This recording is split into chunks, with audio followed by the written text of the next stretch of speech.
Towering above the clouds at a breathtaking 8,848.86 meters, Mount Everest does not simply rise, it reigns.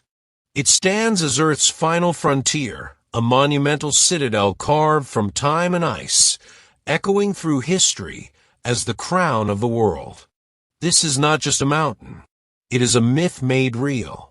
A force of nature that humbles even the boldest souls and summons within us a question as old as humanity itself. What are we truly capable of when we dare to reach beyond ourselves? On this Mount Everest day, we do more than remember. We reawaken the story of the highest place on earth. A story etched in snow, wind, and the unyielding spirit of those who looked up and said, "I will try." Everest is a monument, not a stone, but a struggle. A mirror to our deepest fears and our wildest hopes. Its towering ridges and oxygen-starved peaks test not just muscle, but meaning. To stand before Everest is to confront the edge of human possibility. And on May 29, 1953, that edge was redrawn. It was on that day that Sir Edmund Hillary of New Zealand, driven by unshakable resolve, and Tenzing Norgay, the legendary Sherpa of Nepal, forever altered the map of human achievement.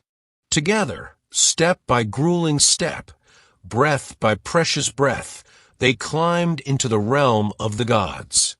Their boots touched the summit. Their hearts touched history. It was not merely a personal triumph. It was a victory shared by every soul who had ever dared to dream beyond the horizon. Two men from two nations, forged in different worlds, united by a common purpose, to stand where no one had ever stood before. But Everest has never just been about conquest. It is about connection. Between man and mountain. Between courage and consequence. Between past and future. Every climber who follows in Hillary and Tenzing's footsteps does so not to conquer Everest, but to be transformed by it. Because Everest doesn't grant glory, it demands reverence. Its slopes are littered with the memories of those who tried and never returned, silent reminders that greatness is never without risk. Its summit remains a place of both awe and grief, beauty and brutality.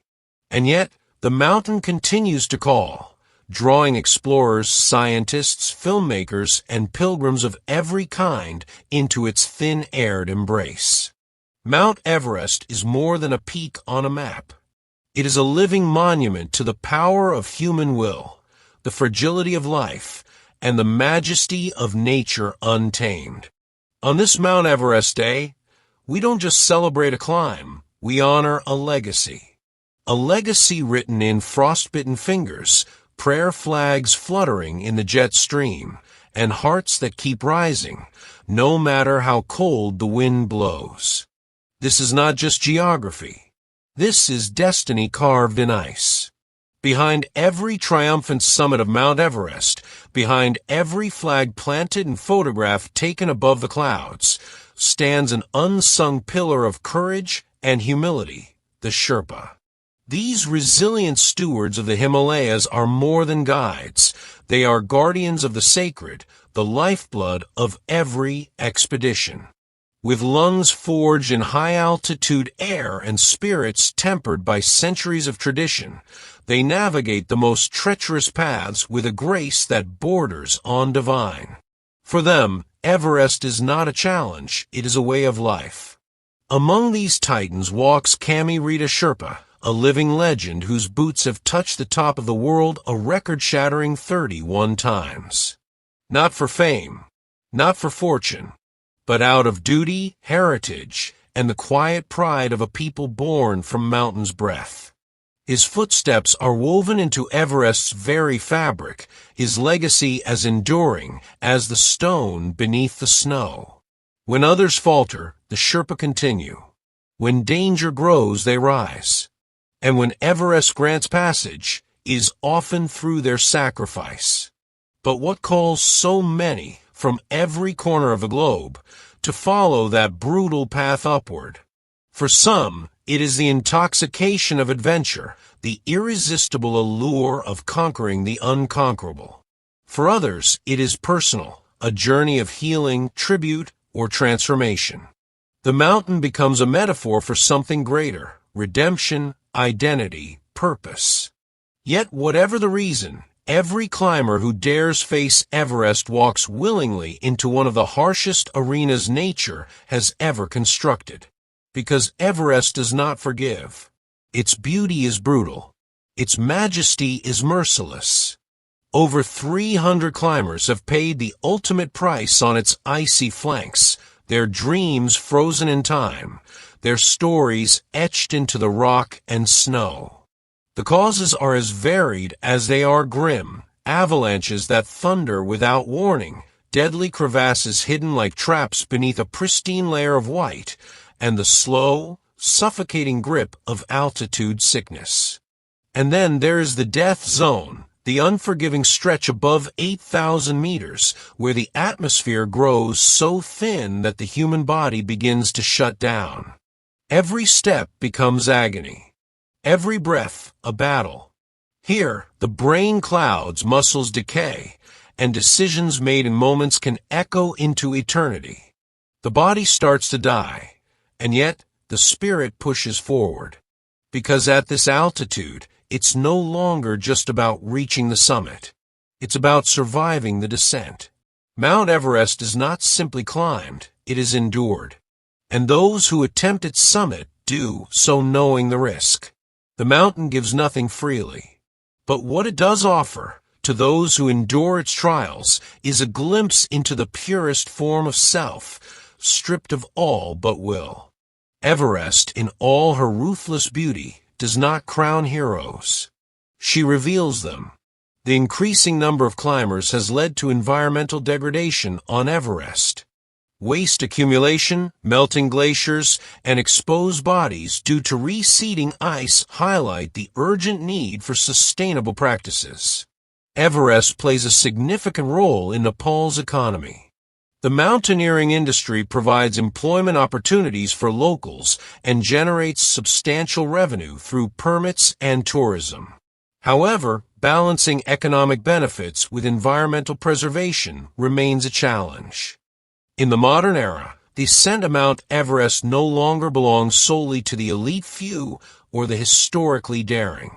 Thanks to revolutionary advancements in climbing gear, satellite-guided weather forecasting, and instant global communication, the once unthinkable has become achievable for more people than ever before.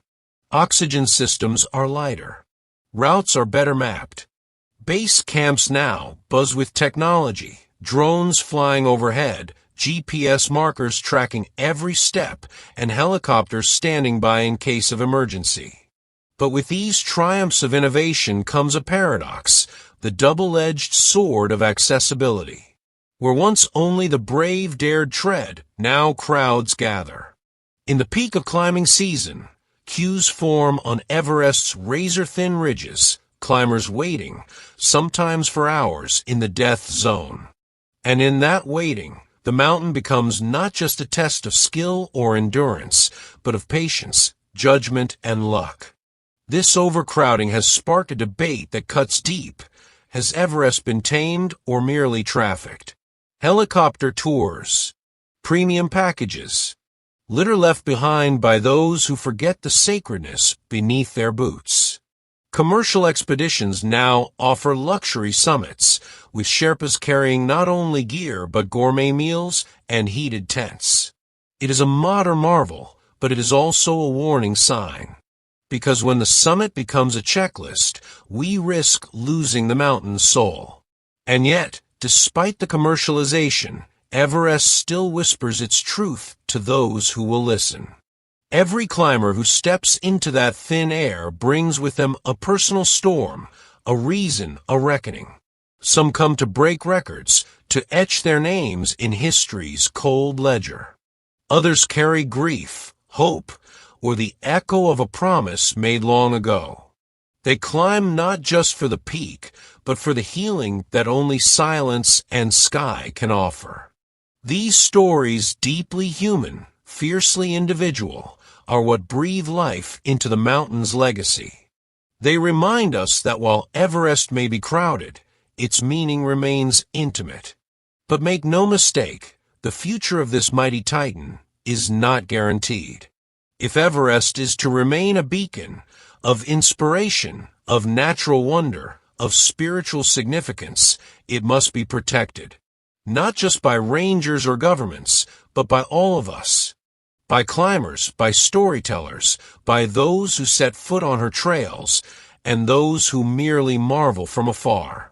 Sustainability is no longer a luxury, is a duty. The glaciers are melting. Sacred sites are disturbed.